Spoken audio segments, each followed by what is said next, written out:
ಮಂಗಳೂರು ಮಹಾನಗರ ಪಾಲಿಕೆ ಬೆಂಗ್ರೆ ವಿದ್ಯಾರ್ಥಿ ಸಂಘ ಯುವಕ ಮಂಡಲ ಅಮೃತ ಮಹೋತ್ಸವದ ಪ್ರಯುಕ್ತ ಬೃಹತ್ ಸ್ವಚ್ಛತಾ ಕಾರ್ಯಕ್ರಮ, ಮನವಿ ಪತ್ರ, ಲಾಂಛನ, ಸಮವಸ್ತ್ರ ಬಿಡುಗಡೆ ಕಾರ್ಯಕ್ರಮವು ಬೆಂಗ್ರೆಯ ಪೆರಿ ಪಾಯಿಂಟ್ನಲ್ಲಿ ನಡೆಯಿತು. ಮೀನುಗಾರಿಕಾ ಇಲಾಖೆಯ ಸಚಿವರಾದ ಮಂಕಾಳ ಎಸ್ ವೈದ್ಯ ಅವರು ಬೃಹತ್ ಸ್ವಚ್ಛತಾ ಕಾರ್ಯಕ್ರಮವನ್ನು ದೀಪ ಬೆಳಗಿಸಿ ಉದ್ಘಾಟಿಸಿದರು. ನಂತರ ಬೆಂಗ್ರೆ ವಿದ್ಯಾರ್ಥಿ ಸಂಘ ಯುವಕ ಮಂಡಲ ಅಮೃತ ಮಹೋತ್ಸವದ ಲಾಂಛನ ಬಿಡುಗಡೆಗೊಳಿಸಿದ್ರು. ಇದೇ ವೇಳೆ ಸಮವಸ್ತ್ರ ಬಿಡುಗಡೆ ಕಾರ್ಯಕ್ರಮವೂ ನಡೆಯಿತು. ಈ ಸಂದರ್ಭ ಮಾತನಾಡಿದ ಸಚಿವ ಮಂಕಾಳ ಎಸ್ ವೈದ್ಯ ಅವರು, ಬೆಂಗ್ರೆಯಲ್ಲಿ ಬೃಹತ್ ಸ್ವಚ್ಛತಾ ಕಾರ್ಯಕ್ರಮ ಆಯೋಜಿಸಿರುವುದು ಶ್ಲಾಘನೀಯ ಕಾರ್ಯ. ನದಿ ತೀರದಿಂದ ಪ್ಲಾಸ್ಟಿಕ್ಗಳನ್ನು ಹೆಕ್ಕಿ ಸ್ವಚ್ಛಗೊಳಿಸುತ್ತಿರುವುದು ಬೆಂಗ್ರೆಯಲ್ಲೇ ಪ್ರಥಮ. ದಕ್ಷಿಣ ಕನ್ನಡ, ಉಡುಪಿ, ಉತ್ತರ ಕನ್ನಡ ಜಿಲ್ಲೆಗಳಲ್ಲಿ 840 ಕೋಟಿ ರೂಪಾಯಿ ಯೋಜನೆಯನ್ನ ಹಾಕಿಕೊಂಡಿದ್ದೇವೆ.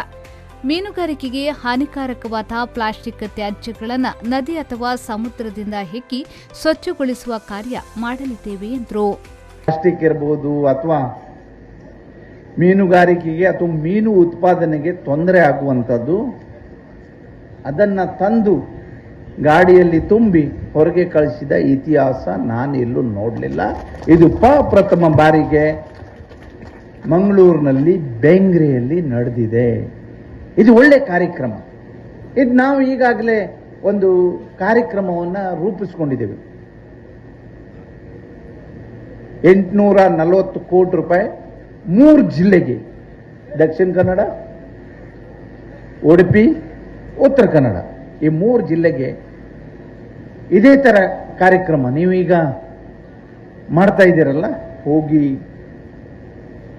ನದಿಗೆ ಹೋಗಿ ಅಥವಾ ಸಮುದ್ರಕ್ಕೆ ಹೋಗಿ ಅದನ್ನ ಪ್ಲಾಸ್ಟಿಕ್ ಇರ್ಬೋದು ಅಥವಾ ಬೇರೆ ಬೇರೆ ಮೀನುಗಾರಿಕೆಗೆ ಉತ್ಪಾದನೆಗೆ ಅಥವಾ ಮೀನುಗಾರಿಕೆಗೆ ತೊಂದರೆ ಆಗುವಂತ, ಹಾನಿಕರ ಆಗುವಂತ ಯಾವ ವಸ್ತು ಇನ್ನು ಮುಂದೆ ಸಮುದ್ರಕ್ಕೆ ಹೋಗಬಾರದು, ಇದ್ದದ್ದನ್ನ ಕ್ಲೀನ್ ಮಾಡಬೇಕು ಅಂದೇಳಿ ಉದ್ದೇಶದಿಂದ 6 ಇಲಾಖೆ ಸೇರಿ ನಾವು ಈಗಾಗಲೇ ಮೊನ್ನೆ ಕ್ಯಾಬಿನೆಟ್ ಅಲ್ಲಿ 840 ಕೋಟಿ ರೂಪಾಯಿ ಅನುದಾನವನ್ನು ನಾವು ಈಗಾಗಲೇ ನಬಾರ್ಡ್ ಇಂದ ಕೇಳಿದ್ದೇವೆ.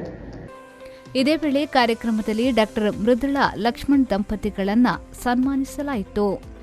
ಈ ಸಂದರ್ಭದಲ್ಲಿ ಜಿಲ್ಲಾಧಿಕಾರಿ ಮುಗಿಲನ್, ದಕ್ಷಿಣ ಕನ್ನಡ ಜಿಲ್ಲಾ ಪಂಚಾಯತ್ನ ಮುಖ್ಯ ಕಾರ್ಯನಿರ್ವಹಣಾಧಿಕಾರಿ ಡಾಕ್ಟರ್ ಆನಂದ್ ಕೆ, ಮಂಗಳೂರು ಪಾಲಿಕೆಯ ಆಯುಕ್ತರಾದ ಆನಂದ್ ಸಿಎಲ್, ಅಮೃತ ಮಹೋತ್ಸವ ಸಮಿತಿಯ ವಿದ್ಯಾರ್ಥಿ ಸಂಘ ಬೆಂಗ್ರೆಯ ಮಹಾಜನ ಸಭಾದ ಬೆಂಗ್ರೆಯ ಅಧ್ಯಕ್ಷರಾದ ಚೇತನ್ ಬೆಂಗ್ರೆ, ವಿದ್ಯಾರ್ಥಿ ಸಂಘ ಬೆಂಗ್ರೆಯ ಅಧ್ಯಕ್ಷರಾದ ಸಂಜಯ್ ಸುವರ್ಣ, ಅಮೃತ ಮಹೋತ್ಸವ ಸಮಿತಿ ವಿದ್ಯಾರ್ಥಿ ಸಂಘ ಬೆಂಗ್ರೆಯ ಸಂಚಾಲಕರಾದ ವಿಜಯ್ ಸುವರ್ಣ ಮತ್ತು ಬೆಂಗ್ರೆ ವಿದ್ಯಾರ್ಥಿ ಸಂಘ ಯುವಕ ಮಂಡಲದ ಸರ್ವ ಸದಸ್ಯರು ಉಪಸ್ಥಿತರಿದ್ದರು.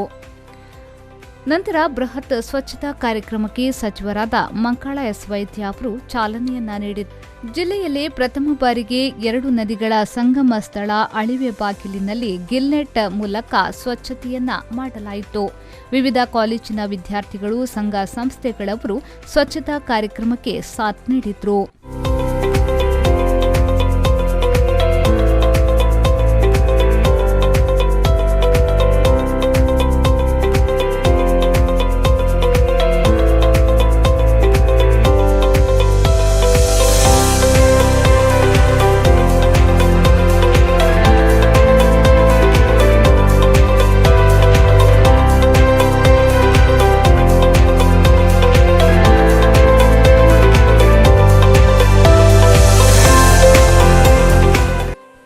ಶರಸಾದ್ಯನ್, ವಿ4 ನ್ಯೂಸ್, ಮಂಗಳೂರು.